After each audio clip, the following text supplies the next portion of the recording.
नमस्कार विद्यार्थी मित्रांनो, मी भाग्यश्री प्रधान आणि तुम्ही पाहत आहात मराठी जी के आन्सर अँड क्वेश्चन। आजचा आपला टॉपिक आहे 8 नोव्हेंबर 2025च्या चालू घडामोडी म्हणजेच डेली करंट अफेअर्स। मित्रांनो, व्हिडिओ सुरुवात करण्यापूर्वी तुम्हाला एक माहिती सांगू इच्छिते। 1 नोव्हेंबर 2025 पासून पोलीस भरतीचे ऑनलाईन अर्ज स्वीकारण्यास सुरुवात झालेली आहेत आणि याची शेवटची तारीख 30 नोव्हेंबर असणार आहे। त्यामुळे फॉर्म लवकरात लवकर भरून घ्या। आणि दुसरी महत्त्वाची माहिती, तलाठी भरतींचे 1700 पदे भरण्यास डिसेंबर अखेरीस सुरुवात होऊ शकते। त्याची ही तयारी तुम्ही ठेवा। आणि तुम्हाला मित्रांनो जनरल नॉलेजच्या कोणत्याही टॉपिकवरती प्रश्न आणि उत्तराची पीडीएफ पाहिजे असेल तर स्क्रीनवरती आपला नंबर दिलेला आहे, त्यावरती संपर्क साधावा। चला तर सुरुवात करूया। डेली करंट अफेअर्स 8 नोव्हेंबर 2025चे प्रश्न पहिला आहे, स्वच्छ सर्वेक्षण 2024-25 रँकिंगमध्ये गृहनिर्माण आणि शहरी व्यवहार मंत्रालयाने जाहीर केलेले सर्वात घाणेरडे शहर कोणते? तर याचं बरोबर उत्तर आहे ऑप्शन क्रमांक सी, मदुराई हे शहर। कारण नोव्हेंबर 2025 मध्ये जाहीर झालेले स्वच्छ सर्वेक्षण 2025 रँकिंगमध्ये मदुराई सर्वात घाणेरडे शहर म्हणून अव्वल ठरले आहेत। दक्षिण भारतातील शहरी स्वच्छतांना आव्हानांना उजागर करत असते। पुढचा प्रश्न आहे, छत्तीसगडमध्ये पंतप्रधान नरेंद्र मोदींनी उद्घाटन केलेले आदिवासी स्वातंत्र्य सैनिकांवर भारताचे पहिले डिजिटल संग्रहालय कोणते? तर याचं उत्तर आहे ऑप्शन क्रमांक ए, शहीद वीर नारायण सिंग स्मारक आणि आदिवासी स्वातंत्र्य सैनिक संग्रहालय आहेत। कारण 1 नोव्हेंबर 2025 रोजी छत्तीसगडच्या 25व्या स्थापना दिनानिमित्त नवा रायपूर अटल नगरमध्ये उद्घाटन। यात 14 आदिवासी बंडावरील डिजिटल प्रदर्शने आणि स्थानिक कारागिरांच्या लाकडी कोरीव कामाचा समावेश आहे। पुढचा प्रश्न आहे, इलेक्ट्रॉनिक्स आणि माहिती तंत्रज्ञान मंत्रालयाने भारताचे पहिले AI गव्हर्नन्स मार्गदर्शक तत्त्वे कोणत्या मिशन अंतर्गत जारी केले? तर याचं बरोबर उत्तर आहे ऑप्शन क्रमांक बी, इंडिया AI मिशन याद्वारे केले आहेत। कारण नोव्हेंबर 2025 मध्ये जारी ही मार्गदर्शक तत्त्वे नैतिक AI विकास, पारदर्शकता आणि जोखीम कमी करण्यासाठी भारताला जबाबदार AI नियमात आघाडीवर ठेवतात। पुढचा प्रश्न आहे, स्टार लिंकसोबत उपग्रह आधारित इंटरनेट सेवांसाठी करारपत्रावर स्वाक्षरी करणारे भारताचे पहिले राज्य कोणते?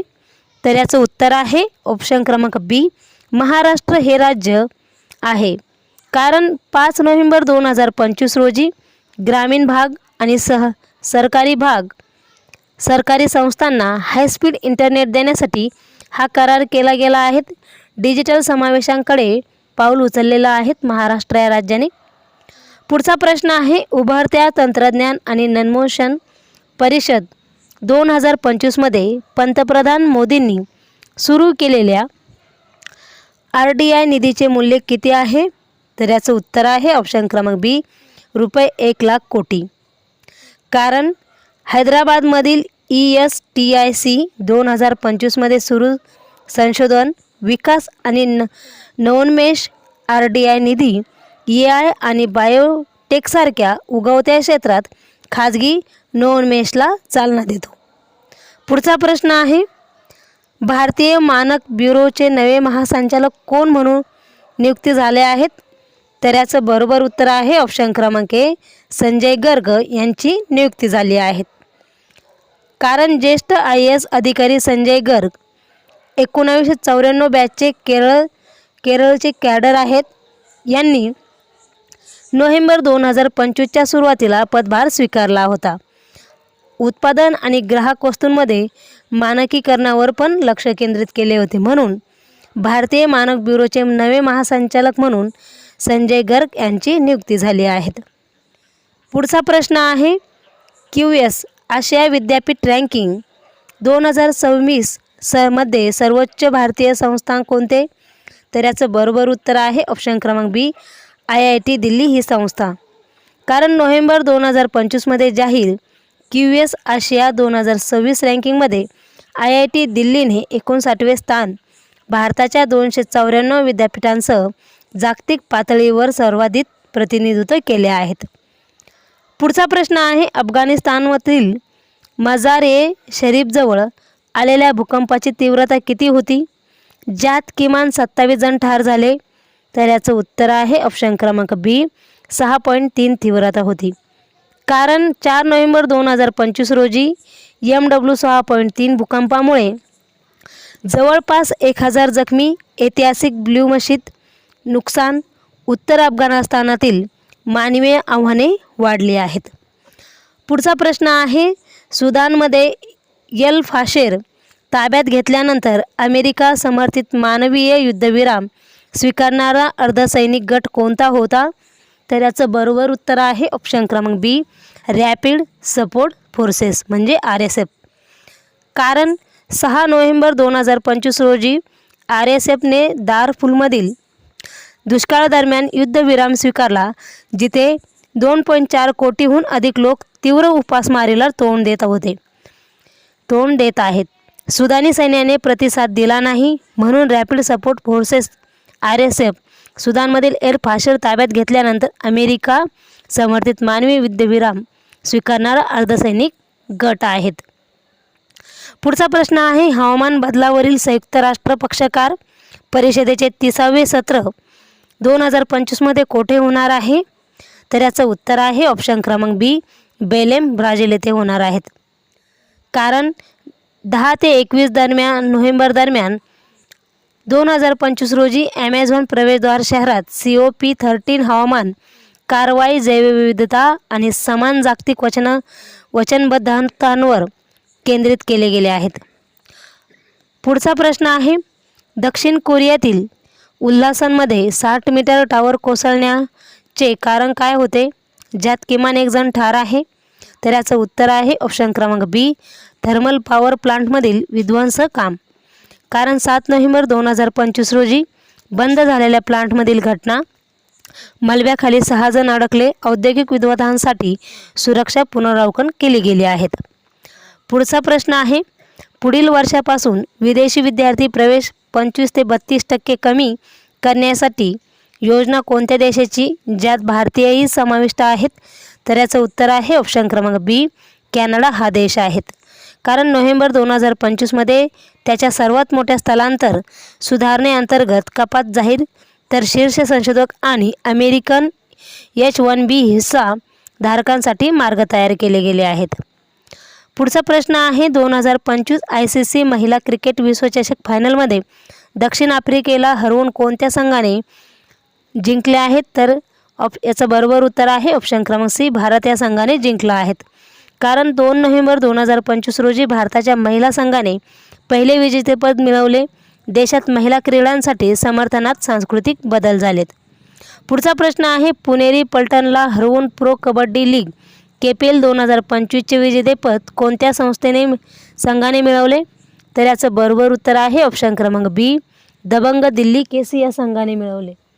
कारण 31 ऑक्टोबर 2025च्या फायनलमध्ये दबंग दिल्लीने दुसरे विजेतेपद जिंकले. फजल अतराचली MVP अयान लोहचा 324 गुणांसह अव्वल स्कोअर केलेत. पुढचा प्रश्न आहे, पुरुष T20 विश्वचषक 2026चे सह आयोजन भारत कोणत्या देशासोबत करणार आहेत? तर याचं बरोबर उत्तर आहे ऑप्शन क्रमांक बी श्रीलंका या देशासोबत. कारण नोव्हेंबर 2025 मध्ये घोषणा, राजकीय तणावामुळे पाकिस्तानात सर्व सामने श्रीलंकेत खेळले. 2025 महिला ऑडी विश्वचषक व्यवस्थेसारखे पुरुष T20 विश्वचषक 2026 सह आयोजन भारत या देशासोबत करणार आहेत. पुढचा प्रश्न आहे, एशियन यूथ गेम्स 2025 मध्ये भारताने किती पदके जिंकली? तर याचं बरोबर उत्तर आहे ऑप्शन क्रमांक बी 48 पदके जिंकलीत. कारण 2025 खेळांमधील भारताने प्रदर्शन, ॲथलेटिक्स आणि कुस्तीमध्ये मजबूत, आशियातील युवा क्रीडांमध्ये वाढते वर्चस्व, म्हणून एशियन यूथ गेम्स 2025 मध्ये भारताने 48 पदके जिंकली आहेत. पुढचा प्रश्न आहे, NASA ISRO synthetic aperture radar उपग्रह कधी कार्यान्वित होईल? तर याचं उत्तर आहे ऑप्शन क्रमांक बी 7 नोव्हेंबर 2025 रोजी कार्यान्वित होईल. कारण कक्षीय चाचणीनंतर निसार पृथ्वीच्या पर्यावरणीय प्रणाली आणि नैसर्गिक धोक्यांचे निरीक्षण करेल. भारत अमेरिका अवकाश सहकार्याचा टप्पा गाठेल. पुढचा प्रश्न आहे, नोव्हेंबर 2025 इंडिया डीप टेक अलायन्सचे संस्थापक सदस्य म्हणून कोणता जागतिक चिप मेकर सामील झाला? तर याचं बरोबर उत्तर आहे ऑप्शन क्रमांक सी एनव्हिडिया. कारण एनव्हिडियाच्या सहभागाने IDTA AI आणि सेमीकंडक्टरमधील भारतीय डीप टेक स्टार्टअपसाठी USD 850 दशलक्षाहून अधिक निधी मिळाला. पुढचा प्रश्न आहे, 2025च्या अखेरीस भारताची सौर मॉड्यूल उत्पादन क्षमता किती असेल? तर याचं बरोबर उत्तर आहे ऑप्शन क्रमांक सी 125 GW असेल. कारण वाढीमुळे अमेरिकन शुल्कामध्ये अतिरिक्त चिंता, पण जागतिक नवीनीकरणीय ऊर्जा संक्रमणात भारताला आघाडीवर ठेवत असते. पुढचा प्रश्न आहे, भारतात पारदर्शी सोने आणि चांदी व्यापारासाठी सुरू केलेल्या नव्या डिजिटल प्लॅटफॉर्मचे नाव काय आहे? तर याचं बरोबर उत्तर आहे ऑप्शन क्रमांक बी इंडिया इंटरनॅशनल बुलियन एक्सचेंज आहेत. कारण 3 नोव्हेंबर 2025 रोजी सुरू IIBXच्या भारताच्या USD 60 अब्ज सोने बाजारात कार्यक्षमता वाढवतो, आयात अवलंबन कमी करत असतो. पुढचा प्रश्न आहे, 2025 मिगुएल डे सर्व्हांटेस साहित्य पुरस्कार कोणाला मिळाला? तर याचं बरोबर उत्तर आहे ऑप्शन क्रमांक बी गोन्झालो सेलेरियो यांना मिळाला. कारण मेक्सिकन लेखकाला नोव्हेंबर 2025 स्पॅनिश भाषा साहित्याचा प्रतिष्ठित पुरस्कार समकालीन कथनातील योगदानासाठी हा पुरस्कार मिळाला आहे. पुढचा प्रश्न आहे, UNEPच्या एमिशन्स गॅप अहवाल 2025 तात्काळ कारवाई न झाल्यास जागतिक तापमानवाढीचा अंदाज काय आहे? तर याचं बरोबर उत्तर आहे ऑप्शन क्रमांक बी 3.5 अंश सेल्सिअस आहेत. कारण नोव्हेंबर 2025 जाहीर अहवाल पॅरिस कराराच्या मर्यादेपेक्षा जास्त होण्याची चेतावणी विकसित राष्ट्राकडून समान उत्सर्जन कपात मागणी केली गेली आहेत. पुढचा प्रश्न आहे, जागतिक सुनामी जागरूकता दिन 2025ची थीम काय आहे? तर याचं बरोबर उत्तर आहे ऑप्शन क्रमांक बी सुनामीसाठी तयार राहा. कारण 5 नोव्हेंबर 2025 रोजी साजरा जागतिक प्रारंभिक इशारा प्रणालींवर भर 2025 कामचटका सुनामीसारख्या घटनांमुळे प्रेरित झाले आहेत. पुढचा प्रश्न आहे, FAQच्या state of food and agriculture 2025 नुसार जमीन खराबीमुळे 10% कमी पीक उत्पादन असलेल्या भागात किती लोक राहतात?